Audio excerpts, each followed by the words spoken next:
Welcome to the Deep Dive. Our mission today is to give you a clear, comprehensive analysis of the high-stakes situation unfolding across the Middle East. We'll be looking at the last 2 weeks, late November and early December of 2025. And we're going to filter through the noise to deliver the critical facts, look at the different courses of action, and assess the implications of the region's very volatile, yet still persistent, U.S.-brokered ceasefire. This deep dive is built on a synthesis of extensive global sources, all processed and verified by the AI-powered news application Stylo News. We'll be mapping how the conflict has expanded and analyzing the critical decisions being made. In capitals across the region and, of course, in Washington. But before we get into the core data, a brief word from our sponsor. This deep dive is brought to you by ProWave AI, which leverages artificial intelligence to manage complex logistical challenges in volatile environments worldwide. And a reminder for you, the listener, that the insights you're about to receive, the data, the patterns, the strategic perspectives, are all generated by Stylo News, an application built by veteran intelligence professionals. So, where do we begin? I think the ceasefire itself is the logical starting point. I agree. Let's unpack it. This truce, effective since October 10, 2025, was meant to stabilize the conflict. But the data suggests it's deteriorating pretty rapidly. The key indicator is the sheer volume of violations. Since the truce began, sources report Israel has allegedly conducted over 500 violations. 500. So that suggests that while the large-scale ground invasion is on hold, the agreement has really failed to limit these targeted operations. Exactly. It's a ceasefire in name, perhaps, but certainly not in spirit. And the cost of these ongoing strikes, it remains tragically high. The Yeah. figures coming out of Gaza are just staggering. They are. The Gaza Health Ministry is now reporting a death toll that has surpassed 70,000 Palestinians since October 2023. 70,000. And what's particularly alarming, especially in the context of the last 2 weeks, are the casualty rates per strike. Recent Israeli airstrikes in very dense areas like Gaza City and Khan Yunis have consistently resulted in mass casualties. Reports are citing that individual strikes are claiming between 20 and 32 lives each. So these are not surgical operations aimed only at military targets. They're hitting highly populated areas, all under a nominal truce. Which brings us to another critical point. This conflict is not contained to Gaza at all. We are observing a significant multi-front expansion. That's right. The tension has metastasized, really. The northern front has become increasingly active. Prime Minister Netanyahu even confirmed in mid-November that Israel has conducted strikes against Iranian targets. That's a clear extension of strategic deterrence into neighboring states. And the situation in Lebanon seems to have crossed a new threshold recently. A very serious one. The escalation there is severe. Targeted Israeli strikes recently killed Hezbollah's chief of staff, Haytham Ali Tabatabai, in Beirut. That's a major blow to Hezbollah's command structure. A huge blow. And before that, there was a deadly strike on the Ain el-Hilweh Palestinian refugee camp near Sidon. Israel claimed it was a Hamas training compound, but it further destabilized that delicate Lebanese political balance. And the fear is that hitting these high-value targets increases the odds of a major counter-escalation from Hezbollah. Precisely, and this activity extends even into Syria. Which prompted a swift reaction from the United States. It did. Israel targeted military positions in southern Syria and then briefly deployed troops into a buffer zone inside Syrian territory.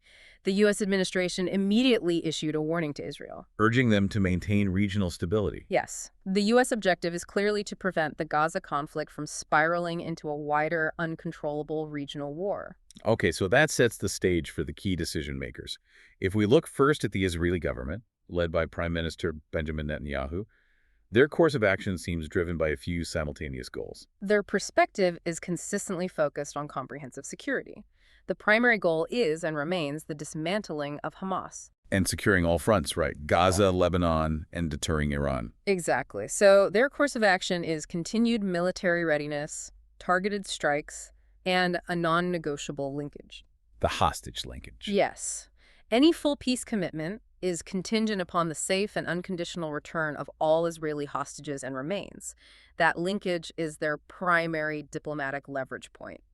And even with a ceasefire, the military is still heavily focused on the core challenge inside Gaza, the tunnel system, particularly near Rafah. Those tunnels represent Hamas's remaining command and control structure. The military reported recently killing over 40 militants in Rafah tunnel operations alone. So for Israel, clearing these networks is essential. It's essential for long-term security, and here's where it gets really interesting in terms of leverage.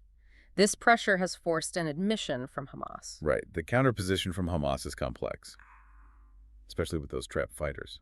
Well, Hamas flatly rejects unconditional disarmament.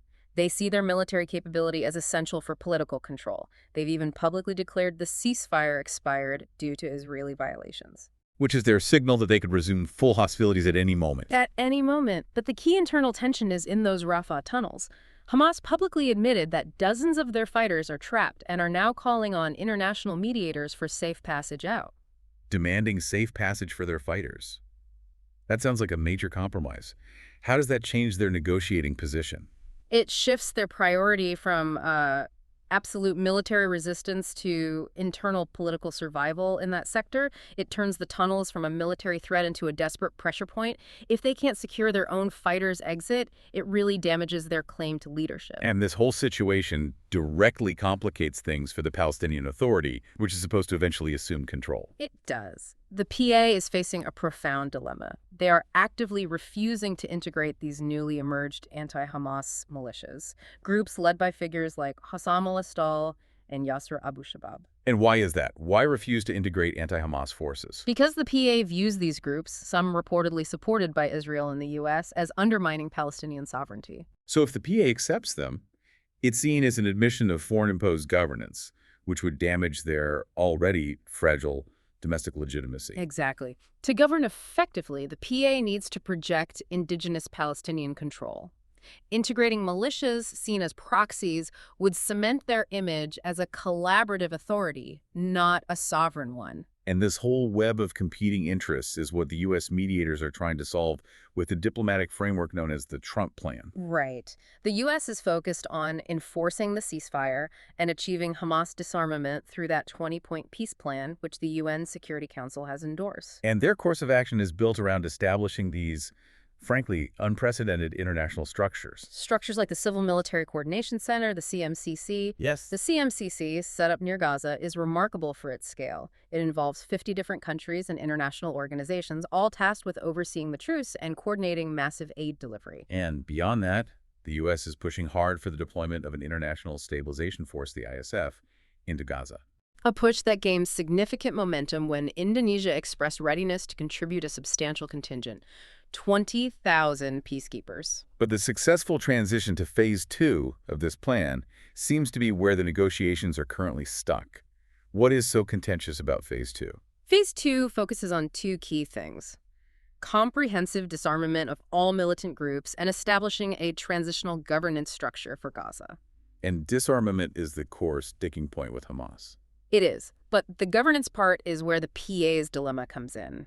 Who replaces Hamas, and under whose authority? The Cairo talks are trying to bridge this gap, but without an agreement on disarmament, the ISF just can't safely deploy. Let's shift our focus to the humanitarian and legal landscape, because the gravity of this situation is attracting severe international scrutiny. Yes, particularly regarding allegations of war crimes and potential genocide. Amnesty International has issued an exceptionally stark warning. What are they alleging?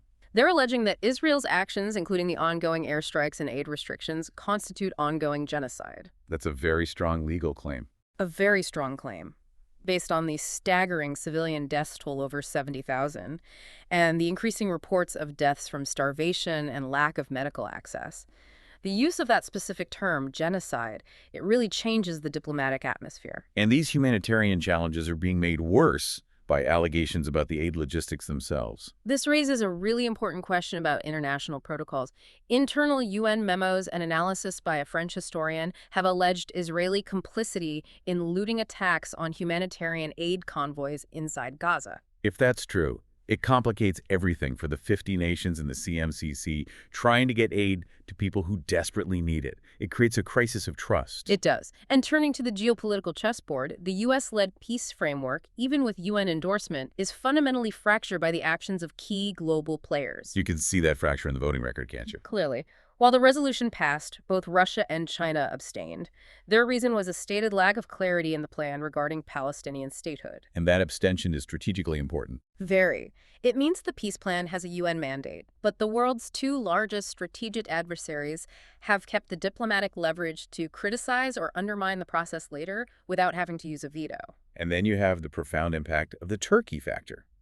They seem to be actively trying to reshape regional trade routes. Turkey, under President Erdogan, has positioned itself as a key regional power broker. The most direct challenge was Turkey's decision to exclude Israel from the strategic India-Middle East-Europe Economic Corridor, the IMEC. And by maintaining ties with Hamas leadership and blocking Israel from that trade route. Turkey is asserting its independence. It's signaling that any future regional economic stability has to route through Ankara. Finally, we have to acknowledge the information war that surrounds all of this. It's intensifying, and it's raising concerns about media impartiality. Yes, the sentiment is highly charged.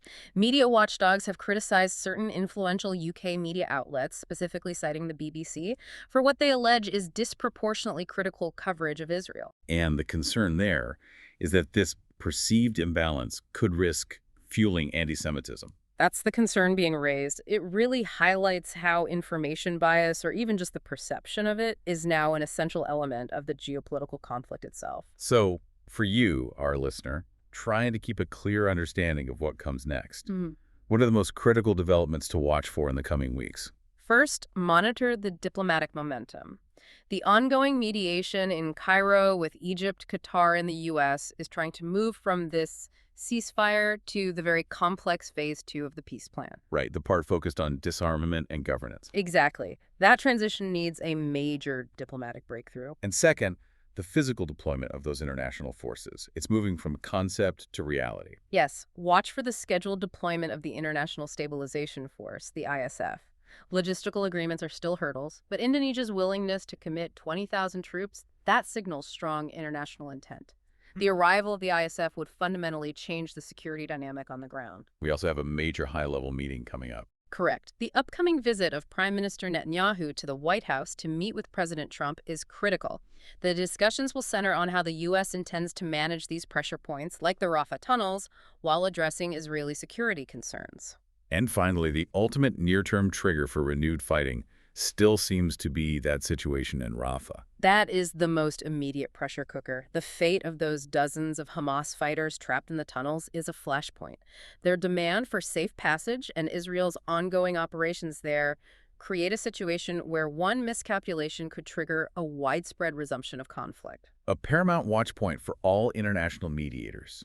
Now, these deep, fact-based insights into this complex conflict were brought to you using the power of Stylo News. Stylo is a mobile and computer application that lets you download and instantly customize personal intelligence-style briefs on global events. It draws from hundreds of traditional news sources and social media platforms like X, delivering the comprehensive analysis you need to understand not just what is happening, but why it matters. It really is customized news on demand. We encourage you to subscribe to Stylo News today to get AI-powered news directly tailored to your interests and to stay fully informed.